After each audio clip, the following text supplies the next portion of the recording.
Autism का शिकार जो बच्चे होते हैं उनके इसके अलावा भी कोई सिम्टम्स होते हैं? किस एज से पता चल सकता है कि आपके बच्चे को ऑटिज्म है? देखिए ऑटिज़म जो है उसमें 3 बहुत क्लियर हमें जो करैक्टरिस्टिक्स हैं वो नज़र आती हैं। एक तो ये कि बच्चा सोशली रिस्पॉन्डेंट नहीं है, यानी बच्चा बातचीत नहीं करता, इंटरेक्टिव नहीं होता। उस पे ये जैसे छोटा बच्चा है आप उसको बहुत अच्छे से अंदाज़ा लगा सकते हैं। जैसे बच्चा 6 माह का भी होता है, आप उसको गिगल करते हैं, आप उसको बुलाते हैं, बच्चा आपको रिस्पॉन्स करता है। ये बच्चे आपको रिस्पॉन्स नहीं करते हैं, आपके एक्सप्रेशंस को फॉलो नहीं करते हैं, आपको आई कॉन्टैक्ट नहीं देते हैं।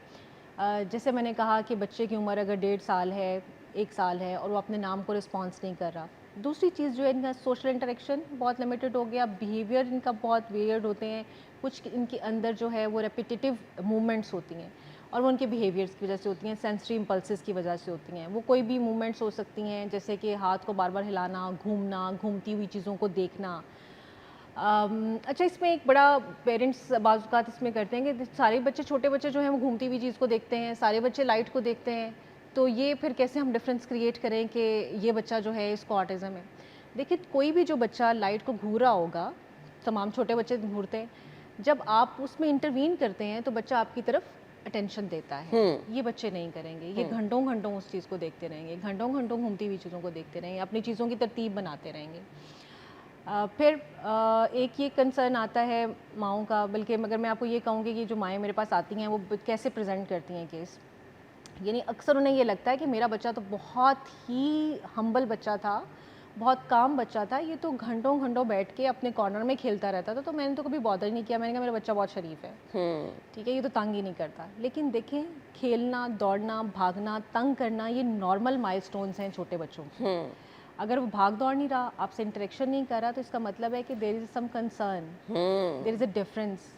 बच्चा आपसे मांगता नहीं है खाने को, बच्चा आपको अपनी तकलीफ़ नहीं बताता, रिस्पॉन्स नहीं करता तकलीफ़ के ऊपर, बाकी बच्चों के साथ घुल मिल के खेलता नहीं है, तो ये तमाम चीज़ें इंडिकेटर हैं। जो अब एक लेटेस्ट टर्म आजकल यूज़ हो रही है डिजिटल बेबी सिटर की, तो हमारे बच्चे को चुप कौन करा रहा है, उसका ख्याल कौन रख रहा है? स्क्रीन।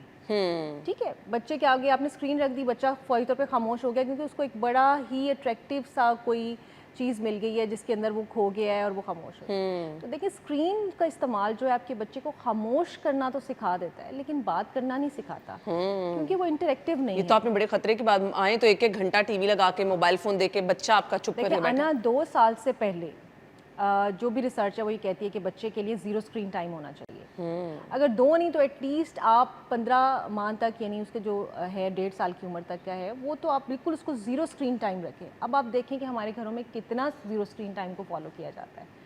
अब बच्चे 2-2 घंटे स्क्रीन के सामने बैठे हुए हैं। अच्छा फिर वो थोड़ी देर के लिए हटाया, वो फ़ौरन से सोने से पहले जो सबसे ख़तरनाक चीज़ है माएँ लगा देती हैं। आपको याद होगा कि हमारे ज़माने में या कुछ साल पहले तक, जब तक स्क्रीन का बहुत ज़्यादा इस्तेमाल नहीं था, सोने से पहले माँ बच्चे से बातें करती थी, कोई लोरी खुद से सुनाती थी, उसका रिस्पॉन्स लेती थी। जब 2 ह्यूमन बींग्स बात कर रहे होते हैं तो वो इंटरेक्टिव होता है। एग्जैक्टली आप कितनी देर तक खामोश होकर सुनेंगे मुझे? नहीं सुनेंगे, आप मुझसे बात करेंगे, ठीक है। लेकिन स्क्रीन के साथ आप घंटों घंटों भी वन वे जो है वो कम्युनिकेशन रख सकते हैं। अफाफ, मुझे ये बताइए, बच्चा कोई भी लैंग्वेज सीख सकता है? क्योंकि मैं अपनी मेरी बहन यहाँ से ऑस्ट्रेलिया जब गई तो उसकी बच्ची 3 साढ़े 3 साल की थी और उसके घर में उर्दू बोली जाती थी। उसने बाहर जाते ही प्रॉपर अंग्रेजी और उनके प्रॉपर वो वाले एक्सेंट की शुरू कर दी। तो आप बच्चे को कुछ भी सिखा सकते हैं, कोई लैंग्वेज भी? देखिए वो कहा जाता है ना कि बच्चा तो जो है वो एक क्लियर स्लेट होता है। आप उसको जो एनवायरनमेंट देंगे, environment is a factor. Speech का प्रोड्यूस होना that is a natural instinct,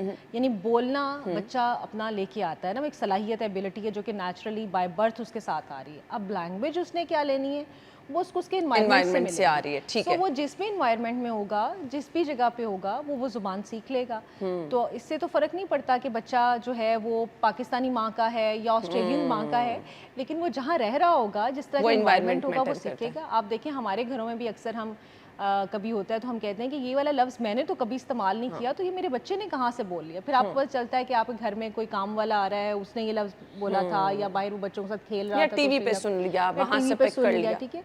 अब आप घरों में देखें कि कितना ज़्यादा हमारे बच्चे जो है वो दूसरी लैंग्वेजेस यूज़ कर रहे हैं, मतलब पूरी पूरी लैंग्वेज बच्चों ने सीखी हुई है। सही, कुछ बच्चों को स्पीच में कोई प्रॉब्लम नहीं होती लेकिन बोलते बहुत कम है, वो पर्सनालिटी का कोई इशू होता है? देखिए 2 तरीके से हो सकता है। अगर तो बच्चा कम बात कर रहा है या ओवरऑल उसकी बातचीत कम है, लेकिन जब बोलता है तो ठीक बोलता है, ठीक है, यानी उसका मतलब है कि उसको कोई स्पीच का प्रॉब्लम नहीं है, उसको कोई कम्युनिकेशन का प्रॉब्लम नहीं है, कोई इमोशनल ट्रॉमा है, कोई स्ट्रेस है जिसकी वजह से वो बातचीत कम करता ये है। बहुत छोटे बच्चों में भी होता है। बिल्कुल हो सकता है, छोटे बच्चों में भी हो सकता है। 3 साल के बच्चा भी अगर स्ट्रेस में है, वो स्ट्रेसफुल इन्वायरमेंट में है और उसकी पर्सनैलिटी जो है वो सेंसिटिव है, तो वो महसूस करता है अपने इन्वायरमेंट को और उसको वैसा ही रिस्पॉन्ड करता है। वो फैक्टर हो सकता है।